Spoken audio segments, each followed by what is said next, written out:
नमस्कार, मैं सचिन सिंह गौर अपने YouTube मंच पर आपका स्वागत करता हूं। सबसे पहले तो मैं ये रिक्वेस्ट करूंगा कि चैनल को सब्सक्राइब करें। सब्सक्राइब करना बहुत ज़रूरी है, जिससे आपको नोटिफिकेशन मिल सकें, आप ये वीडियोस देख सकें। वीडियोस को शेयर कीजिए ताकि जिन नैरेटिव को काउंटर करना चाहते हैं या जो अपने नैरेटिव बनाना चाहते हैं वो बना सकें। इसलिए वीडियो को शेयर कीजिए और चैनल को सब्सक्राइब कीजिए। एक मैंने कई लोगों से ये चर्चा सुनी कि जो रविंद्र सिंह भाटी की सचिन पायलट से तुलना वाली एक चर्चा सुनी मैंने। तो कुछ लोग कहते हैं कि रविंद्र सिंह भाटी की लोकप्रियता सचिन पायलट जैसी है। तो कुछ लोग कह रहे हैं कि रविंद्र भाटी तो अभी बच्चा है, सचिन पायलट बड़े ही लोकप्रिय और परिपक्व नेता है। तो इस पर मेरी जो बात हुई, मैंने जो कमेंट किया, मैंने जो कहा वो ये है कि रविंद्र सिंह भाटी और सचिन पायलट की कोई तुलना नहीं हो सकती। क्यों नहीं हो सकती?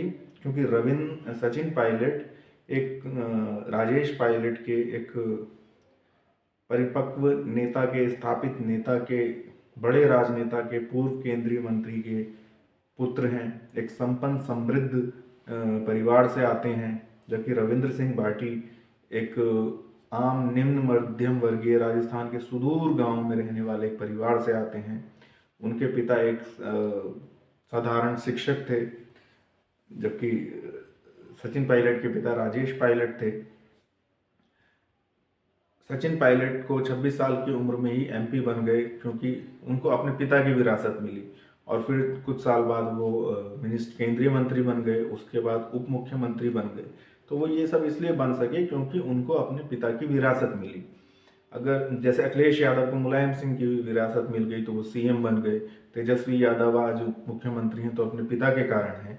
अगर तेजस्वी यादव लालू यादव के बेटे नहीं होते तो कहाँ होते कुछ पता नहीं है। अखिलेश यादव कहाँ होते कुछ पता नहीं है। तो वैसे ही सचिन पायलट यदि राजेश पायलट के पुत्र नहीं होते तो आज राजनीति में होते, ये ही पॉसिबल नहीं है। और होते तो एक साधारण कार्यकर्ता से ज़्यादा कुछ होते, ये बड़ा मुश्किल है।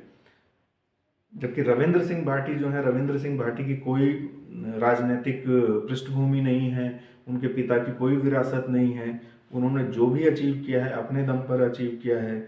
उन्होंने एबीवीपी ज्वाइन करी, टिकट लेना चाहा, नहीं मिला, निर्दलीय लड़े, लोगों के सहयोग से लड़े, लोकप्रियता अपनी बढ़ाई और चुनाव जीता। उसके बाद उसी लोकप्रियता के दम पर जब 3 साल जो कार्य किया उसके ही बेस पर उन्होंने विधायक की टिकट के लिए बीजेपी ज्वाइन करी।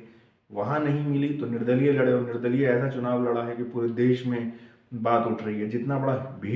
जितनी भीड़ और जितना बड़ा हुजूम उनके कैंपेन में चल रहा है, बड़े बड़े नेता तरसते हैं इस तरह की भीड़ को देखने के लिए। पैसे जुटा करके भीड़ लाते हैं, अपने उनके सहयोगी लेकर के आते हैं, तब भी इतनी भीड़ नहीं मिल पाती है। इतनी भीड़ आज के समय में यदि किसी को मिलती है तो बीजेपी में तो मोदी जी और योगी आदित्यनाथ को मिलती है।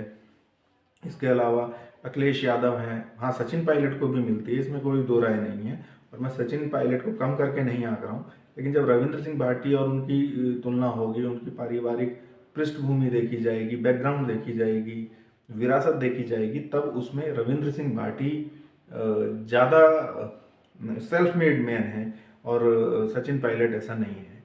तो मैं भीड़ की बात कर रहा था, तो इस तरह की भीड़ जो है वो मोदी, योगी, अखिलेश यादव, क्योंकि उनकी समाजवादी पार्टी का अपना एक वजूद है, या आरजेडी वालों को मिलती, बहुत कम नेताओं को मिलती है। और बीजेपी में तो कोई नेता है नहीं मोदी योगी के बाद इस समय जो इतनी भीड़ इकट्ठी कर सकता हो, जिसके पीछे इतनी हुजूम चलता हो, गाड़ियों का रेला चलता हो। जो कर भी सकता है तो पैसे के दम पे कर सकता है, पर अपनी लोकप्रियता और लोगों की उनके प्रति समर्पण के कारण नहीं कर सकता है। तो मेरा मानना है कि रविंद्र सिंह भाटी और सचिन पायलट की कोई तुलना नहीं है। और आने वाला समय बताएगा कि कौन कहाँ, अगले 10 साल में पता चलेगा कि कौन कहाँ होगा। और मुझे लगता है निश्चित रूप से रविंद्र सिंह भाटी ज़्यादा बड़े मुकाम पे होंगे सचिन पायलट के मुकाबले। तो आप भी अपनी राय दीजिए, कमेंट दीजिए और बताइए कि आप इससे सहमत हैं या नहीं। धन्यवाद।